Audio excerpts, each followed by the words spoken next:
Eso es.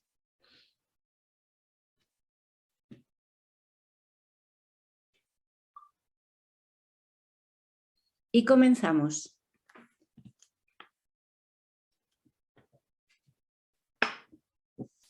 Perdonad porque siguen pidiendo entrar. Comienzo. Buenas tardes, queridos amigos. Bienvenidos a este taller. Hoy agradecemos muchísimo la presencia de María Toscano, que muy generosamente ha aceptado darnos el taller al Carmelo Ecuménico e Interreligioso y a todos los amigos que están interesados en la mística. Este taller de mística está dentro de la formación que nuestra Constitución recoge y dice así: los místicos de todas las tradiciones espirituales han interpretado los más profundos anhelos del ser humano. Como sabéis, el tema es Mujeres en busca del amado de los siglos XII y XIII.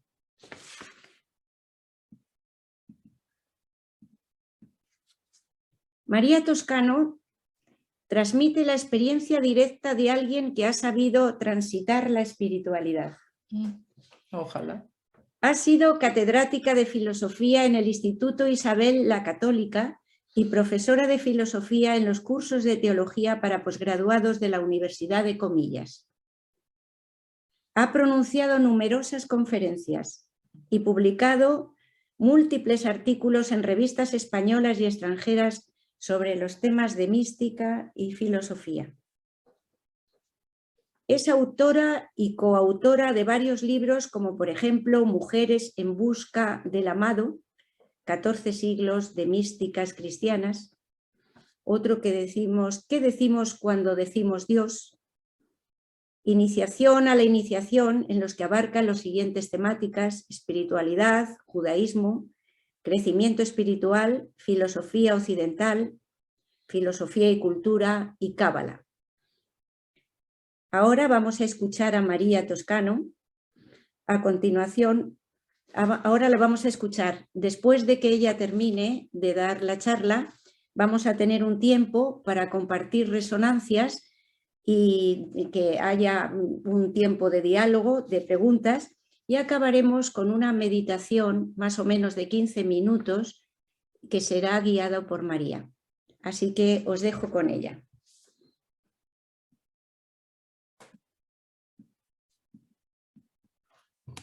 Hola, buenas tardes. Me alegro muchísimo de veros algunos, porque esto de hablarle a una pantalla yo no acabo de acostumbrarme. Y más este tipo de charla en la que yo me muevo, que requiero mucho de la mirada del otro, ¿no? Requiero mucho de la presencia del otro. Así que os agradezco muchísimo todas esas cabecitas que estoy viendo por ahí y sobre todo también doy gracias en general porque el hecho de que estéis ahí implica que hay mucha gente deseosa, sedienta, ¿verdad? San Ireneo de León decía: la fuente tiene necesidad de ser bebida. Y cada vez que hay una cosa de estas, una pequeña invitación, una charla, un diálogo, una oración, parece que acudimos continuamente a la llamada de esa sed, a la llamada de esa fuente que desde luego está oculta y es de noche cuando vamos a ella, es de noche.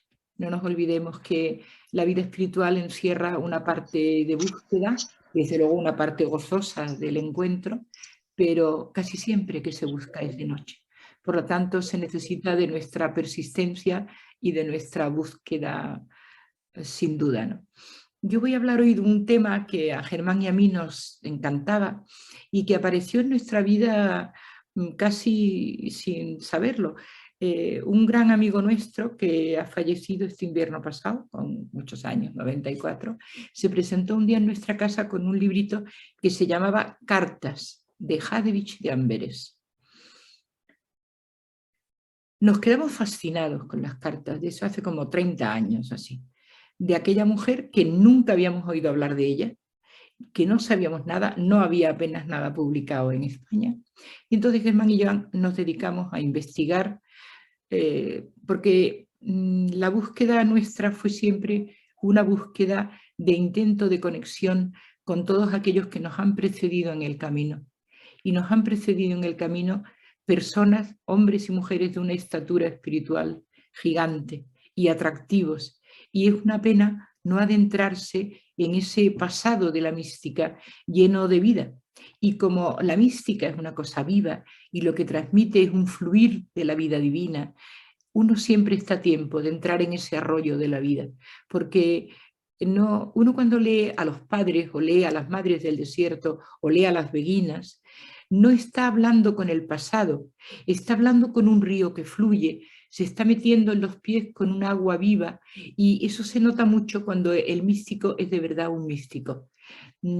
Es muy interesante. Para nosotros el descubrimiento de Hadevich de Amberes fue muy grande, y de hecho dedicamos unos cuantos años de nuestra vida, varios, a estudiar, a leer todo lo que había en los únicos idiomas que dominábamos. Yo el español y leo muy bien el francés, pero nada más, y Germán, el inglés y el italiano. Entonces lo que había en esos idiomas empezamos a buscar y vimos que a pesar de todo no hay una gran bibliografía. Ahora hay más, ¿eh? Hay alguna investigadora española con muchas ganas de estudiar las beguinas, pero cuando nosotros empezamos había muy poco. Encontrarse con estas mujeres fue para nosotros una especie de refrescarnos de repente y recordándonos cosas que no sabíamos, cosas que no sabíamos.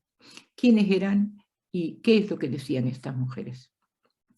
Por lo pronto nos adentraban en el terreno de la mística de la esencia, que luego va a tener tantísima importancia en el maestro Eckhart, Tauler, Suso, es decir, de los grandes místicos renanos. Y hoy ya está aprobado que fue esta cantidad de beguinas, llegaron a 200.000 las beguinas entre finales del siglo XII, todo el siglo XIII y la primera mitad del XIV, donde fueron muy perseguidas, y el propio Eckhart fue perseguido y condenado en parte en el Concilio de Viena de 1310. Bueno, encontrarse con ella fue para nosotros un descubrimiento de una vida interna que no sabíamos, que habían mantenido vivas, un fuego vivo en realidad. Fuego y agua son en realidad los grandes símbolos del espíritu, y aparecen ellas con una enorme, diríamos, fuerza expresiva, y leerla verdaderamente te enaltece y te deja asombrado. ¿Qué espiritualidad había en el siglo XII? El siglo XII significó un poco de cambio, una revuelta que luego se va a consumir con la escolástica y se va a consumar, perdón, en el siglo XIII, pero fue un cambio de perspectiva espiritual. Aparece por primera vez el concepto de pobreza, el concepto de amor, el concepto de vida espiritual en intimidad, en intimidad. Todos estos conceptos nuevos hacen aparecer también un tipo de oración y un tipo de vida espiritual. Por ejemplo, había unos laus perennes que se llamaban, que eran un grupo de monjes generalmente que se dedicaban a cantar el salterio día y noche sin parar las 24 horas del día, para mantener el espíritu del canto, el espíritu de la oración, perennis, de una manera perenne. Aparecen primeros escritos de meditación en el sentido privado de la palabra, meditación privada, y para ello se basan casi siempre todos los escritos de esta época en las confesiones de Agustín. Empezaron a hacer pequeños libritos donde, tomando frases de San Agustín, dejaban lo que ellos llamaban lectura libre. Se empezaba a leer y cada uno entraba en oración dejándose llevar por aquello que le decía. Es decir, el siglo XII va sufriendo lentamente un cambio en la espiritualidad, ahondando en la intimidad fuera y al margen de las instituciones. Esto es muy interesante porque se consuma en el siglo XIII de una manera clara, y ya en el siglo XIV la separación total de la Iglesia y el Estado, que aparece como una cosa que antes iba en una sinarquía casi completa y perfecta. Esta espiritualidad de intimidad va a tener una enorme fuerza en mujeres que hasta entonces no habían pintado nada. La situación de la mujer en el siglo XII, y lo que os voy a decir os va a parecer muy, muy raro, era más libre que luego en el siglo XVI. Las mujeres fueron más libres en la Baja Edad Media, mucho más que en la época de la modernidad, donde empieza la modernidad y se vuelve al Renacimiento y al concepto de mujer. ¿Quiénes eran estas mujeres? Mujeres que vivían normalmente en pequeños grupos, en pequeñas casas, en pequeños habitáculos, muchas de ellas de origen noble, hablaremos de alguna de ellas en concreto, de origen noble, eran muchas veces segundonas de las casas que no se casaban, o bien mujeres laicas, seglares, vírgenes, solteras, que querían dedicarse a una cosa que no se entendía, que era el estudio y la oración. Dedicarse al estudio y la oración. Muchos de ellos llegaron a un conocimiento teológico enorme. Eran grandes teólogas y sobre todo eran grandes teólogas místicas, porque su teología está basada fundamentalmente en la experiencia. Ellas querían tocar, decían ellas, con su propia experiencia. Por lo tanto, lo que vamos a considerar la enseñanza de las beguinas no es una enseñanza arreglada, no es una enseñanza académica, no es una enseñanza ortodoxa, es la enseñanza que nace profundamente de una espiritualidad vivida. Dentro de la vida de estas mujeres aparece una forma de vivir y se sienten, muchas de ellas, no todas, impelidas a escribir.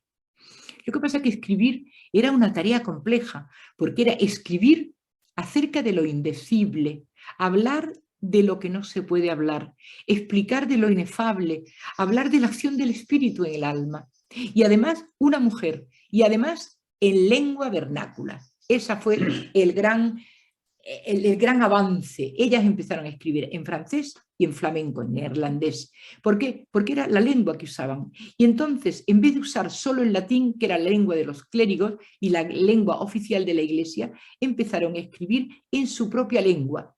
¿Por qué? Porque ellas querían escribir para que se las entendiese, para que aquello que ellas vivían fuera a ser transmitido. Ellas no querían hacer una doctrina ordenada y sistemática, sino que querían hacer ver que el alma era aquello que atraía el ardor de Dios.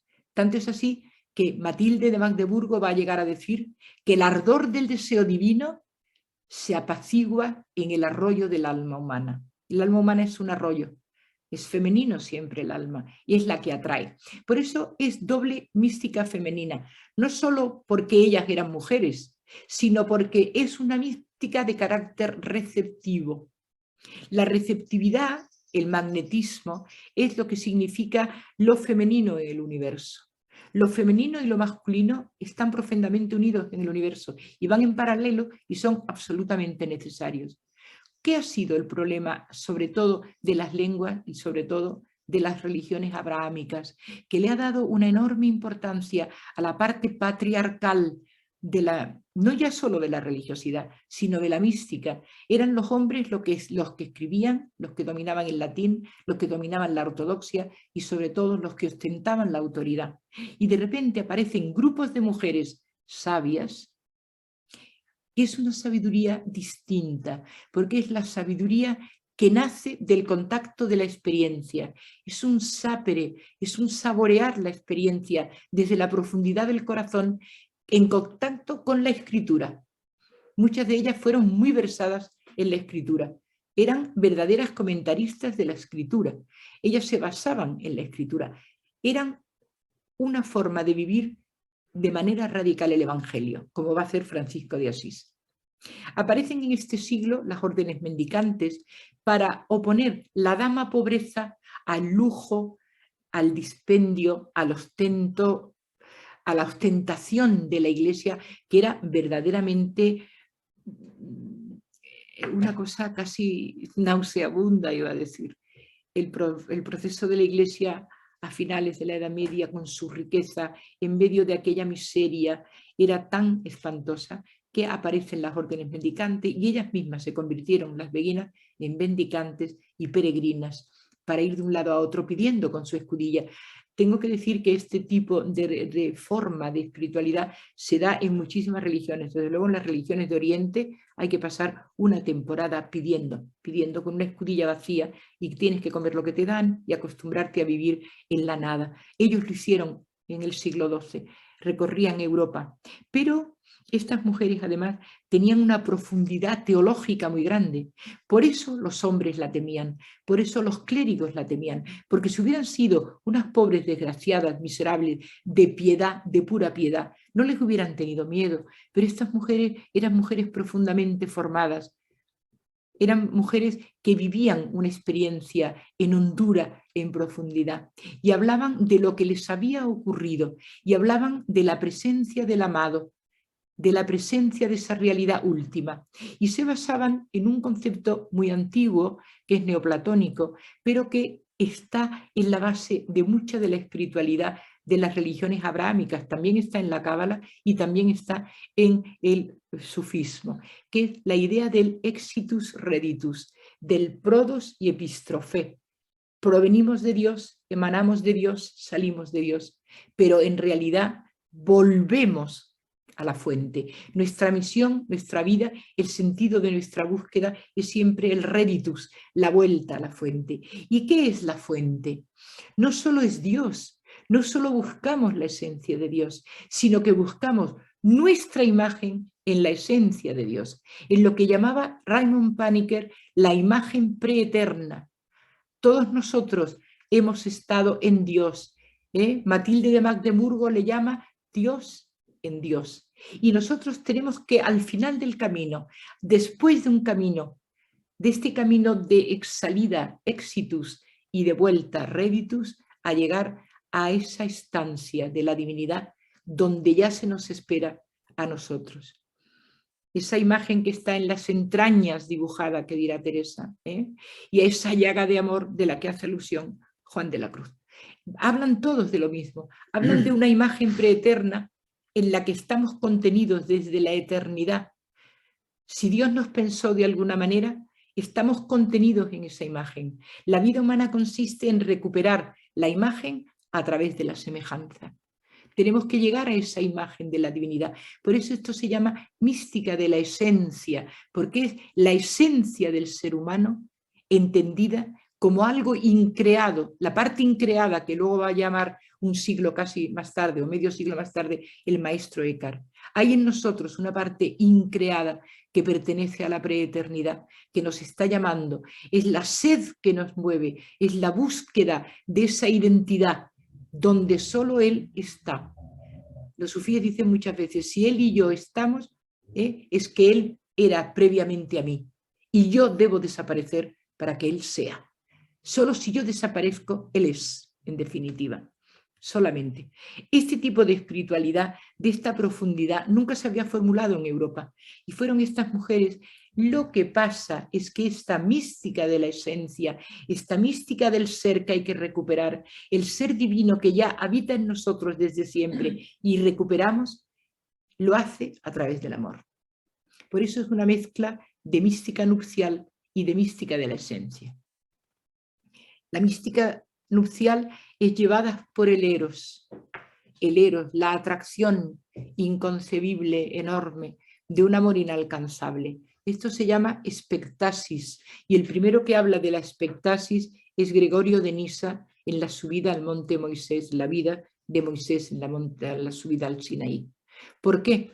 Porque es una búsqueda sin fin, donde el amado me busca, pero yo le busco, pero cuando yo le busco, él me sigue buscando, y el deseo de él es en realidad deseo de mí, porque mi propio deseo se nutre del deseo que él tiene de mí. Es como una especie de círculo inmenso, inacabado e infinito, y por eso produce sufrimiento, sed y anhelo. En realidad, el verdadero místico vive en el anhelo continuo de esa búsqueda, de ese eterno buscar, de esa expectasis, de ese deseo inalcanzado, de ese deseo total y absoluto de la búsqueda de un encuentro que por ahora no puede producirse del todo. ¿Por qué? Porque la infinitud de Dios, eso que llamamos trascendencia, aunque nosotros alcancemos a Dios, solo alcanzamos la parte de Dios que somos capaces de percibir. Nuestro vaso a medio llenar, que dirá Juan de la Cruz, nuestro vaso es tan pequeño, aunque lo llenemos incluso, que Dios desborda por todas partes. Y como desborda, es el ansia de eso que se desborda fuera de nuestro propio vaso lo que buscamos. Nosotros somos un alma finita, limitada, creada, pero con ansia infinita, porque nuestra imagen es infinita y vive en lo infinito. Y entonces nos movemos en ese terreno tan complejo de lo finito y lo infinito. Kierkegaard, el filósofo, decía, lo infinito se ha enamorado de lo finito. Y si lo infinito se enamora de lo finito, a lo finito no le queda más remedio que rendirse al proceso de enamoramiento que ofrece el amado. Entonces las beguinas descubren esto en la Europa del siglo XII-XIII y están hablando de un amor inalcanzable, pero que tiene momentos de gozo, de unión. Por eso es también mística nupcial. Y esta mística nupcial se expresa con deseo erótico, erótico en el sentido más puro del eros, es decir, de aquello que se presenta más allá de mí mismo e inalcanzable, ¿no? Ellas tienen una mirada en profundidad en la esencia de Dios. Y esa mirada en profundidad de la esencia solo se consigue si liberamos nuestro ojo, si nos hacemos limpios de corazón. Solo los limpios de corazón verán a Dios. Y ese ver es un ver con el intelecto y el amor juntos. Amor ipse intellectus es. El amor es el propio intelecto. Lo que me permite inteligir a Dios es el amor. Esto es un tema, por ejemplo, de Hadevich de Amberes, que dice, la razón es muy necesaria y la razón nos lleva a conocer, pero conocemos solo el no Dios, dice ella. Es decir, todo aquello que cabe en la razón. Cuando yo necesito conocer a Dios, la razón no me sirve y necesito saltar al amor. Al amor que es el que de verdad me va a hablar de lo que Dios es. La razón me lleva al no ser de Dios, el amor me lleva al ser de Dios. ¿Qué le ocurre? Que la razón utiliza palabras razonables, ordenadas, intelectuales en el sentido externo de la palabra, porque la palabra intellectus aquí tiene un sentido interno de comprensión de lo espiritual. Por lo tanto, cuando se dice que el amor es el mismo intelecto, se está hablando que la única comprensión verdadera de lo que podemos captar de la esencia divina es a través del amor. Estas mujeres descubren palabras que hoy para nosotros son como normales y no nos damos cuenta lo que significó en su momento. Ellos hablan de nobleza, de dignidad del alma, de la blancura del alma, que es la doncella que se junta con el príncipe. Luego vamos a ver porque vamos a leer algunos textos. El amor se produce porque el amor de Dios me persigue continuamente con su deseo. Él me cubre con su deseo y al cubrirme con mi deseo yo me veo tentada a seguir el camino de desearlo a Él sabiendo que no lo voy a alcanzar. Por lo tanto, esa alma se ennoblece precisamente en el anhelo deseante.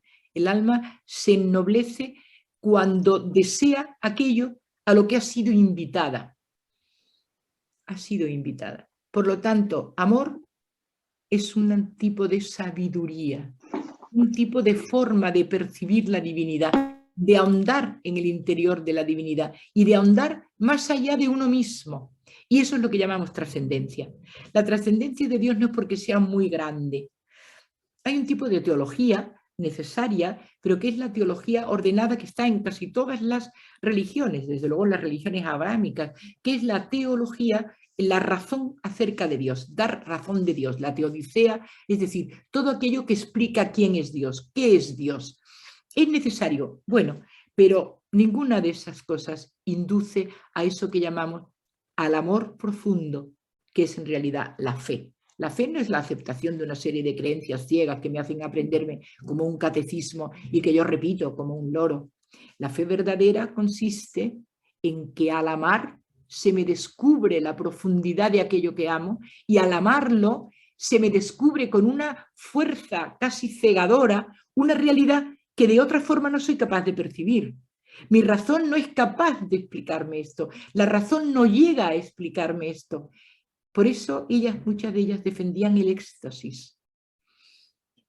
Ellas vivieron todo esto en una intimidad profunda, otra palabra moderna. Fijaros, libertad del alma, nobleza, intimidad y soledad. Intimidad, porque es en la intimidad del alma donde esto se produce. Y además ellas lo hacían en su casa. Se reunían en las casas por las tardes a orar, a leer las escrituras, a comentar, a compartir. Y muchas de ellas entraban en un éxtasis que comunicaban inmediatamente a las demás, porque era una forma de mostrar aquello que estaba sucediendo en su interior, de describirlo, Por lo tanto, sus monasterios no eran grandes monasterios. Algunas de ellas acabó en un monasterio, luego lo vamos a ver, Matilde de Magdeburgo, porque es que la perseguían. No podían soportar su esplendor, el amor que desprendía sus poemas, la vida que desprendía de integridad, de perfección de vida, y se tuvo que refugiar en el monasterio de Helmstadt. ¿Por qué? Pues porque la perseguían desde la iglesia. Pero muchas de ellas vivieron a la intemperie, y a la intemperie en el sentido no solo literal, sino a la intemperie de la institución, fuera de toda institución, en pequeños grupos, en pequeñas casas donde se cuidaban unas a otras, y también en alguna parte del siglo XII, sobre todo, se dedicaron a cuidar a parte del clero que vivía miserablemente, pobres curas en los pueblos apartados, sucios, mal cuidados, sin dinero, lavaban la ropa, les mimaban, les querían e incluso les enseñaban teología. Por lo tanto, la labor de las beguinas fue una labor impresionante, impresionante. Una de las características de este amor que es intelecto, de este amor que es comprensión de lo divino, que va más allá de uno mismo para adentrarse en la inmensidad de lo divino, todo lo que este amor significaba era que era un amor sin objetivo y sin porqué. Se ama a Dios por Él mismo, no por lo que nos va a conceder, ni por la grandeza de su enormidad, ni porque yo me siento tan pequeña y Él tan grande y me siento orgullosa de su amor. Ni siquiera estos motivos tan lógicos. Se ama porque sí, gratuitamente. Es el amor sin porqué, el amor absolutamente gratuito, el amor que no tiene a cambio nada. Ni siquiera puedo exigir que se me ame, ni siquiera puedo demandar ser aceptada, ser aprobada. No, es un amor en sí mismo, el amor en sí mismo, el amor sin porqué. Y esto nos lo introduce la hermana Catherine, que es una lectura compleja, en que la hermana Catherine, solo sabemos eso de ella, no sabemos nada más. Habla con su confesor y se da cuenta que el confesor no la entiende, no está a la altura de lo que ella está diciendo. Entonces ella hace un alegato a la libertad del alma, a la nobleza del alma, que luego Margarita Laporrette va a hablar mucho de la nobleza del alma. Yo soy un alma noble y por lo tanto el derecho que tengo a la búsqueda de ese Dios es un derecho que nace de mi propia dignidad, de mi propio ser. Por eso es mística de la esencia, porque es de un ser a otro ser, de un ser creado, pequeño, que descubre que dentro de él hay un ser increado y que ser increado responde como una huella a la mano con esa otra cosa que desde la eternidad me está esperando.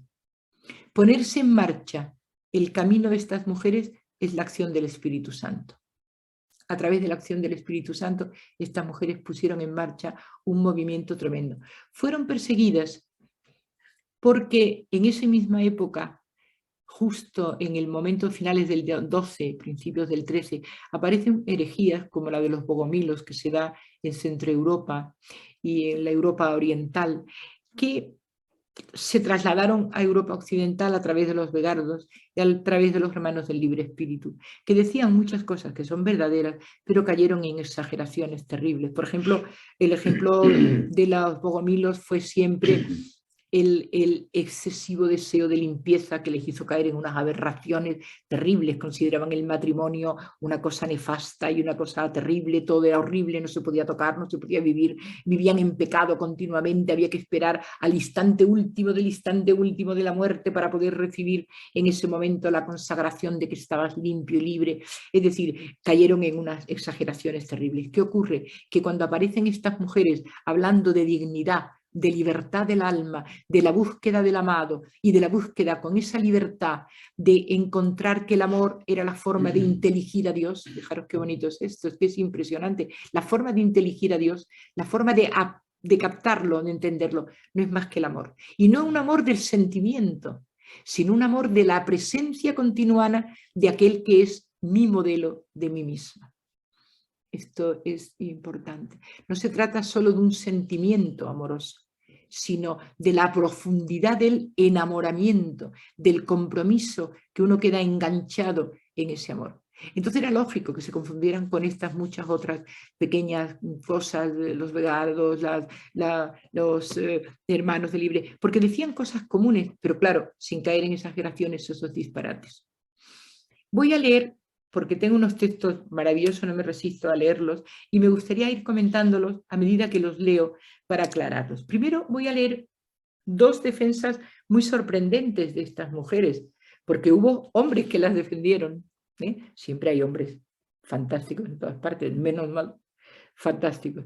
Lamberto de Ratisbona, que era un franciscano, escribió: he aquí que en nuestros días, en Brabante y en Baviera, el arte con mayúscula, ya sabéis que la palabra arte quiere decir aquí toda aquella técnica, manera, forma de hacer bien una cosa. El arte no se refiere solo al arte estético, sino a la manera perfecta de lograr un objetivo, de hacer algo. El arte ha nacido entre las mujeres. Señor, Dios mío, ¿qué arte es ese mediante el cual una vieja, la palabra vieja aquí equivale a lo que nosotros llamamos una maruja, es decir, una mujer normal y corriente? Y él dice, ¿qué arte es este a través del cual una vieja comprende mejor que un hombre sabio? Y el cardenal de Vitry dijo, por ello, su nombre, el nombre de todas estas beguinas, debe ser conservado y su voz transmitida. Mujeres audaces y bienaventuradas que nos recuerdan por qué y para qué hemos nacido.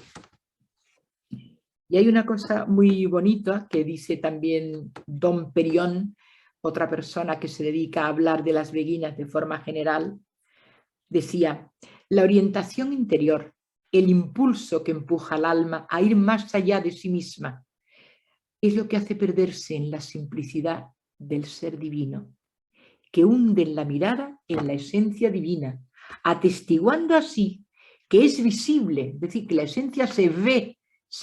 Fijaros que en el Evangelio, una de las frases más enigmáticas del Evangelio de Juan es, quien me ve a mí, ve al Padre, ¿eh? Que nunca le damos vueltas a esa frase tan misteriosa y tan profunda. No se creía que era ver a Jesús paseando por el pasillo, y no era eso.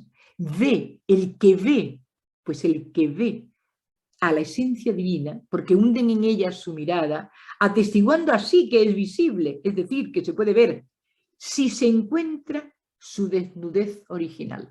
Es decir, que para encontrarse con Dios hay que desnudarse. Luego lo vamos a ver en una frase que le dice Dios a Matilde, desnúdate, le dice, desnúdate. Eso tiene todo el proceso de lo erótico y de lo verdaderamente importante, que es desprenderse de sí mismo, llegar hasta la piel, mostrarte cómo eres, para que tu propia transparencia en la visibilidad se convierta en visibilidad de Dios.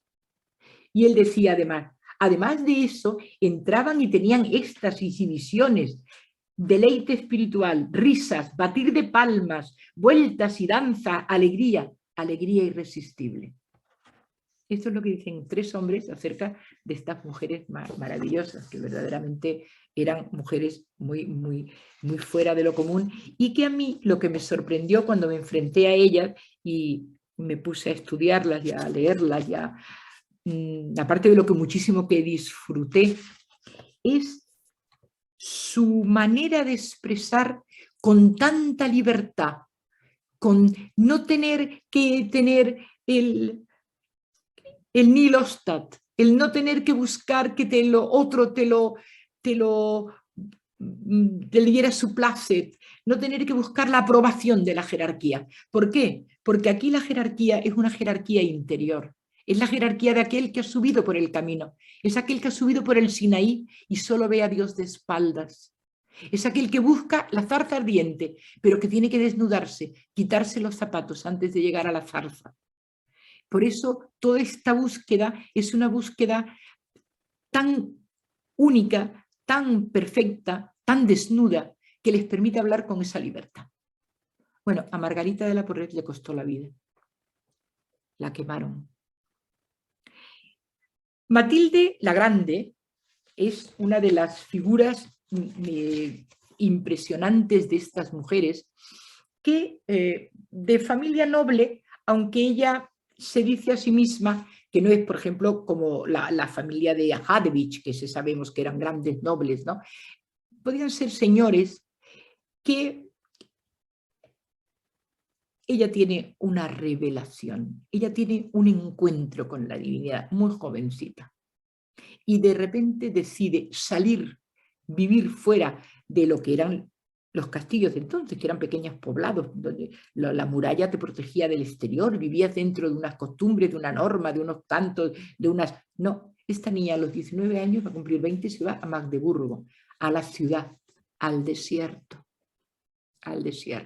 Y se va sola, no conocía a nadie, solo había una persona en la ciudad que la conoce. Y empieza una vida errante, una vida peligrosa. Una mujer joven de 20 años, sola en una ciudad, en búsqueda de un impulso amoroso del que no puede escapar, del que no puede salir, al que sigue desde los 12 años, dijo. Vivió siempre iluminada, desbordada por la presencia de Dios, y escribe una especie de largo poema que se llama La luz resplandeciente de la divinidad. Ella viene a decir que el papel del alma, nosotros diríamos del místico, es acercarse a esa luz y a ese calor y a ese fuego, porque por el mero hecho de acercarte, tú recibes luz y calor. Por eso es mística femenina, porque es mística de la receptividad. Solo con acercarte ya te calienta, ya te ilumina, ya estás donde tienes que estar. Raymond Paniker, hablando con él muchas veces, decía, en realidad si lo único que hay que hacer es ponerse a tiro, decía, ponerse a tiro de la divinidad. Él ya te calentará, él ya te iluminará, él ya hará en ti lo que tiene que hacer. Nosotros los occidentales no tenemos esta costumbre. Todo es a base de conquista, de trabajo, de esfuerzo. Creemos que nuestra vida tiene mérito cuando nos esforzamos mucho y a los niños les decimos que hay que esforzarse y trabajar y luchar. Vivimos en una continua actitud de conquista. Estas mujeres y los místicos en general, lo que nos vienen a decir es que la mística consiste en ponerse a tiro, en acercarse al calor de lo divino, que él ya hará todo lo que tenga que hacer. Es como cuando yo era pequeña en Andalucía, las sábanas se ponían al sol a blanquear. Esto es una costumbre que hoy ni saben la gente joven lo que es, pero yo lo he visto arriba en la azotea de casa de mi abuela, que se ponían las sábanas al sol, están blanqueándose al sol, y solo estaban allí extendidas, pasivas, eso sí, desnudas, sin ninguna otra intención, pero recibían el sol, y el sol las secaba, las iluminaba y las blanqueaba. Y eso es la misión de esta presencia de la luz resplandeciente. Sigo con Matilde la Grande. Le llamaron la profetisa del Rin. Ya sabéis que la palabra profeta no siempre es el que adivina el futuro, que es una idea muy pobre de profeta. El profeta es el que habla en nombre de Dios. El que cuando abre la boca habla el Espíritu. Eso es ser un profeta. Y ella era la profetisa del... Dice, el amor de Dios viene a mí como un agua que se desborda y yo contesto a Dios con mi amor, que contesta a su vez al amor que Dios me tiene, de tal manera que ahí se une el príncipe y la sirvienta, se unen como el agua y el vino. Como el agua y el vino. Señor, tú eres mi consuelo, mi deseo, mi fuente que emana, mi sol. y yo soy tu espejo. El tema del espejo se repite en las beguinas y en la vida espiritual. Somos un espejo gruñido, ¿no? El espejo que refleja, que dirá Pablo de Tarso, de gloria en gloria vamos reflejando la gloria de Dios. Pues somos un espejo y de hecho, si nos damos cuenta, la labor del espejo es reflejar aquello que está fuera del mismo, pero que se funde y da calor. Si tú miras a un espejo que está reflejando el sol, tienes el mismo sol que el sol verdadero y lo refleja igual. Quizás la vida nuestra, nuestro deseo de limpieza sea bruñir el espejo en realidad, sacarle brillo al espejo, simplemente. No tenemos nada más que hacer. Eso es en el fondo la limpieza espiritual. Por eso ven a Dios los que han limpiado, porque ven a Dios porque han limpiado el espejo de sí mismo. Cúbreme con el manto de tu deseo. Dios mismo, estoy leyendo párrafos del poema de la luz. Dios mismo arde en su deseo y ve en el alma un arroyo para refrescarse en él. La luz resplandeciente de la divinidad es un conjunto de poemas, de apóstrofes, de oraciones, del alma que no puede más porque necesita expresarse. Y expresa el amor que contiene, pero basándose en una mística esencial de la búsqueda de la esencia de una misma a través de la esencia de Dios. Y al contrario, es buscando la esencia de Dios donde encuentro mi propia esencia. El Espíritu Santo le dice, la corriente de mi mismo espíritu fluye y fluye por la naturaleza hacia el valle. Esto es un tema muy bonito que también nos permitiría hablar un rato. El tema de cómo el agua fluye hacia lo bajo, hacia lo más bajo, hacia lo más humilde. En el Tao también está esta idea continuamente. El Tao es como el agua que se aposenta en los lugares más bajos de la naturaleza. Es decir, el agua va hacia lo bajo. De ahí la humildad. La humildad es simplemente estar en el lugar que te corresponde, aunque sea bajo, porque es precisamente hacia lo bajo donde fluye el agua del espíritu. Cuando la pobre alma llega a la corte, se muestra prudente, callada y con una cierta alegría. Espera que él la acoja. Él entonces le muestra con un intenso deseo su corazón divino. Se asemeja así al rojo vivo, ardiendo. Luego la pone en su corazón ardiente, de modo que el alto príncipe y la pequeña sirvienta se abrazan. Y así, uniéndose como el agua y el vino, quedan anonadados. Ella anonadada, fuera de sí, él enfermo de amor. Por Dios, no me digáis, si ya solo leer esto así 12 veces seguido, te quedas con el alma anonadada fuera de sí y él enfermo de amor. Oh Dios, dice Matilde, estoy siempre por ahora con Matilde. Cuando me tenga que callar me lo decís. Todavía no, ¿verdad? No. Puedo. Oh Dios, que te derramas en tu don. Oh Dios, que resplandeces en tu amor. Oh Dios, que ardes en tu deseo.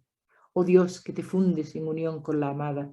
Oh Dios, que reposas entre mis pechos. Sin ti no puedo vivir. Son expresiones de amor total, es decir, de amor expresado desde el cuerpo femenino y desde el alma femenina. Ahí no hay separación.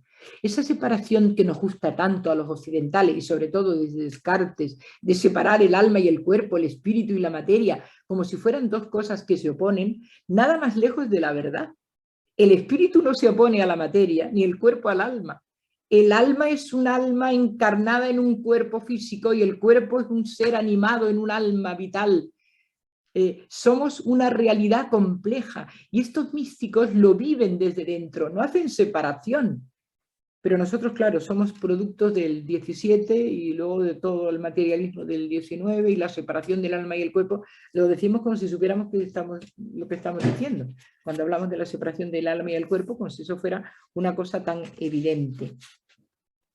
Tuve que dejarlo todo para hacer calma al Dios, que es mi padre por naturaleza, mi hermano por humanidad y mi esposo por amor. Y ya lo último, quedaos conmigo, alma, le dice Dios, que me ordenáis, Señor, que os desnudéis. Por favor, es de tal fuerza expresiva, de tal capacidad, que puede sentir un alma cuando está en una relación con lo divino. Quedaos conmigo, alma, que me ordenáis, Señor, que os desnudéis. Es decir, os desnudéis para haceros parte de mi naturaleza, para que no haya nada tuyo, para que todo lo que tú has añadido de ti, eso que ahora está tan de moda hablar del desapego, y se dicen muchas sandeces cuando se habla del desapego. El desapego es una cosa gordísima. El desapego no es solo renunciar a un deseo de una mesa que me gusta y no me la compro. No, el desapego es renunciar a aquella parte de ti que es un velo que te impide ver a la divinidad que habita en ti. El desapego es quitar de ti todo lo que sobra. El desapego es descuartizarte hasta quedar en la esencia de esa realidad desnuda. Cuando lleguemos a eso, veremos a Dios. Por eso los limpios de corazón verán a Dios. Verán a Dios. Y dice él, a ningún ángel se le concedió, ni por una hora, este honor. El ser humano está por encima de los ángeles, porque el ser humano ha alcanzado la semejanza con la divinidad. No nos lo creemos, no nos lo creemos. Estamos delante de una cosa tan grandiosa y no nos damos cuenta de lo que estamos diciendo. Y dice aquí, a ningún ángel se le concedió ni por una hora este honor que os he dado a vos eternamente. Sois vos, está hablando de Dios al alma, únicamente la que portáis a vos misma vuestro noble deseo y vuestra ansiedad sin fondo, es lo que os atrae a mí. Me parece que ya con solo esto ya tiene uno para... Esto no solo es una meditación, es una sabiduría que debemos de aprender, porque a veces nuestra religiosidad, y estoy hablando a personas que tienen un deseo de espiritualidad profunda y que estamos entre un ambiente en el que estamos deseosos de hablar, de venir, de entrar en el amor de Dios, y sin embargo hemos devenido en una especie de religiosidad ramplona, de cumplimientos, quizá por una formación muy decimonónica, muy tonta, muy ñoña, que nos ha hecho mucho daño en el catolicismo occidental, que es convertir la piedad en el objeto de toda formación religiosa. Y no hay que ser piadoso, hay que ir a la esencia de lo que Dios es buscar la esencia de Dios y buscarla en mí. Y lo que decía Teresa de Jesús, cuando quieras buscarte en ti, búscate en mí. Y cuando me quieres buscarme a mí, búscame en ti. Ese es el gran hallazgo de Teresa. Búscame en ti tienes que buscarme. Y cuando tú te quieras buscar a ti, búscate en mí. Porque vivimos el uno en el otro, y el uno para el otro, y el uno del otro. Y eso casi no nos lo creemos. Pues hay que ser buenos, hay que cumplir los mandamientos, pues claro que sí, pero es que eso es el preámbulo, eso no tiene nada que ver con la vida divina. Claro, sobre todo los de mi edad, porque ahora la gente joven es otra cosa y eso habría que dedicarse otro día a buscar cómo formar, cómo transmitir la vida espiritual a la gente joven, porque como lo estamos haciendo no les vale para nada. Es decir, ni nuestro lenguaje les vale, ni les vale la manera de hablar, ni lo que estamos diciendo. Pero si volviéramos a la esencia de lo que son los verdaderos místicos, nos darías cuenta que su espiritualidad es hoy se dice, muy fuerte. Es una espiritualidad profunda, espiritualidad que arranca, es una espiritualidad que rompe el alma. No es una espiritualidad de cosas blandas, de cosas monas, de qué monos somos, de que todo eso ha hecho mucho daño. Ha hecho mucho daño porque ha minimizado la espiritualidad, la ha convertido en una especie de ñoñería, de fácilmente ñoña, No, es mucho más que todo eso, es encontrarte en la esencia de un enamoramiento profundo que arrastra la vida. Cuando uno está enamorado, no te tienen que decir que seas fiel o infiel y que te portes bien con tu amor. El amor mismo te dicta lo que es. Ahora voy a hablar de una de las mujeres importantísimas en el terreno de las beguinas por su calidad de maestra. Fue ya comprendida, entendida y aceptada como maestra en su siglo, alrededor de 1240, siglo XIII. Hadvig de Amberes era de familia noble, de familia rica, culta, y ella de una cultura insospechada. Sabía teología, sabía liturgia, sabía rapsodia, sabía cantar, sabía leer, sabía escribir flamenco, francés y alemán. Y sobre todo, conocía y amaba las novelas de caballería, el ideal caballeresco y los juglares. ¿Qué hace esta mujer tan sabia?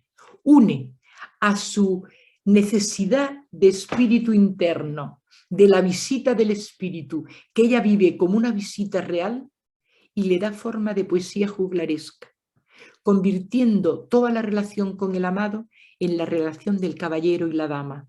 La dama, además, la dama amor, por lo visto en flamenco, en neerlandés, es femenino.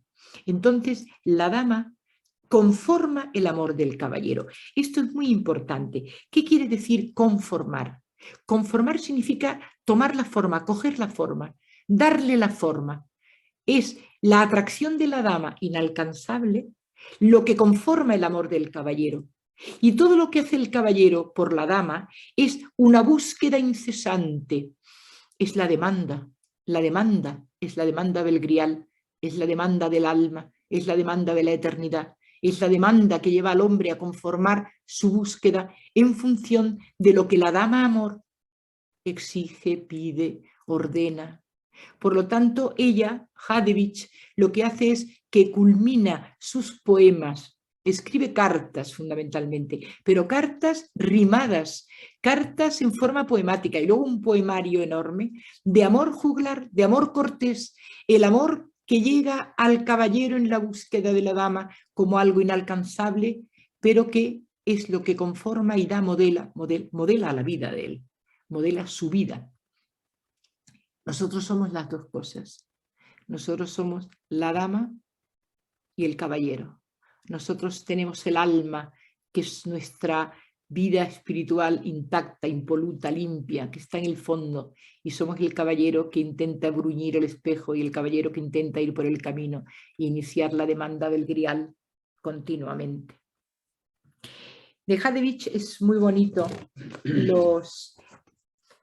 los procesos de acercamiento y alejamiento de la divinidad, que describe de una manera muy bonita, ¿no?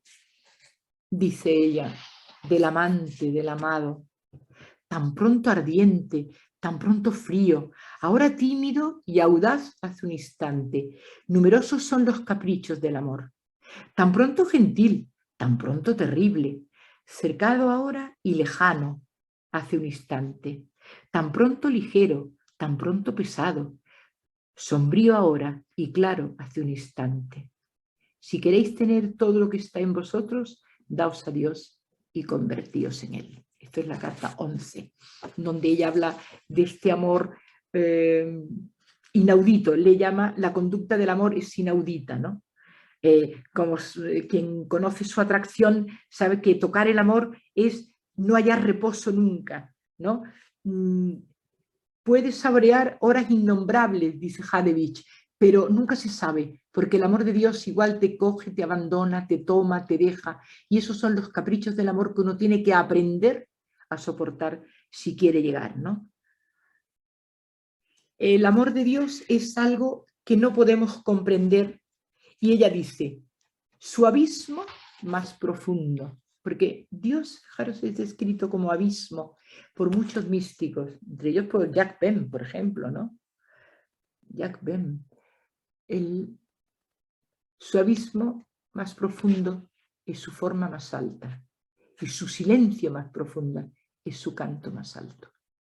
El silencio de Dios canta, el silencio de Dios aturde, el silencio de Dios nos llama, y sin embargo su profundidad es de tal calibre que nos abismamos en un abismo sin fin, en un abismo. Dios es abismo infinito, riqueza infinita que el hombre no puede realmente alcanzar. Dios es amor y amante, éxtasis verdadero, imagen perfecta que refleja nuestra propia realidad en él, lo que venimos diciendo de la mística de la esencia. Es un torrente de amor, riqueza inmensa de la esencia eterna, que se va desplegando desde él hacia nosotros. Ser opulento, inmenso, desbordante, pero terrible en su suavidad. Terrible en su suavidad. Hay otras mujeres importantísimas dentro de las beguinas, quiero nombrarlas. Por ejemplo, hay una figura muy simpática que es Matilde de Hackebor, que era una monja divertida, simpática, amable, que vive en el monasterio de Helfat, y allí su hermana era la abadesa. Cuando ella tiene 17 años, ingresa ya anciana Matilde de Magdeburgo, la gran Matilde, Matilde la Grande, la profetisa del Rin. ¿Por qué? Porque va allí buscando cobijo, buscando poderse defender de los clérigos y de la iglesia institucional, que le tenía una manía enorme porque le tenía envidia. Ella había alcanzado un grado de unión con la divinidad que ellos no podían ni soñar y utilizaba un lenguaje y una frescura y una libertad que ellos no podían permitirse. Y allí está esta Matilde de Hackebor. Pues cuando llega, se hace muy amiga de la anciana y le dan a esta niña que tiene 16 años, 17 años, una niña pequeñita que acaban de dejar en el monasterio. Esta niña la prohija, la coge y la cría, la cuida, la mima. Va a ser Gertrudis la Grande, nada menos. Esa niña que ella cría van a constituir una unidad madre-hija. Parece ser que Gertrudis la Grande era de origen real y por eso la dejaron en la puerta del monasterio, y parece ser que era una hija no deseada o que no era en el momento bienvenida. Pero esta Gertrudis intima con esta que hace de su madre, con Matilde, y crean las dos una unidad de tal manera que cuando escriben un corpus de espiritualidad no han sabido separar qué era lo que era de Matilde y qué era lo que era de Gertrudis. Gertrudis es la que escribe, era copista, llegó a saber varios idiomas, escribía y traducía el Salterio y se hizo copista en el monasterio para los códices más difíciles que no se sabían interpretar. Gertrudis la Grande las traducía, los colocaba, tal. Claro, su madre murió mucho antes que ella y ella vivió muy pocos años después, murió muy joven de la muerte de esa madre espiritual que constituyeron. Y por último, por lo menos nombrar a Beatriz de Nazaret, una niña, diríamos también muy joven, que entra en un monasterio porque es un poco parecido al caso de Teresita de Lisieux. Su padre se va a un monasterio cuando muere su madre, sus dos hermanas se hacen monjas y ella se hace monja. Y empieza a tener una vida de una ascesis tan terrible que cae enferma y se da cuenta que el espíritu le dice, no, este no es el camino, tú no tienes en absoluto que hablar y meterte en este terreno de la ascesis durísima. Hay que vivir en equilibrio psicológico entre el cuerpo y el alma. Y entonces escribe una especie de poema que en realidad no es un poema, es una especie de carta poemática, no sé ni cómo llamarla, porque por una parte es poética y por otra no, las 7 formas de amor. Está escrito en francés, manière d'amour. Y en esas 7 maneras de amor, ella va describiendo el amor que el alma va sintiendo por el amado a medida que el amado ama al alma. Y es un amor interactuante que no se puede separar. A medida que él exige más, ella da más. Cuando ella desfallece, él pide menos. Y así es una especie de tanteo amoroso. Todas ellas están teniendo como reflejo último el cantar de los cantares. Desde luego, en el caso de Hadevich y de Hadevich está claro.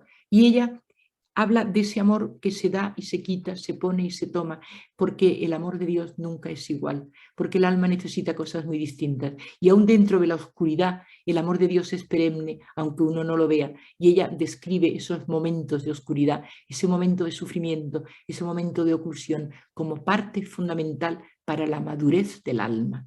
El alma necesita eso que nosotros llamamos a partir de Juan de la Cruz, la noche, para poder sobrevivir. Beatriz de Nazaret. Bueno, la verdad es que podíamos seguir leyendo, porque yo tengo aquí de todas ellas, pero me parece que hemos llegado. Yo os agradezco que habéis estado ahí escuchándome calladitos, me da un apuro veros ahí y os agradezco mucho que me hayáis escuchado.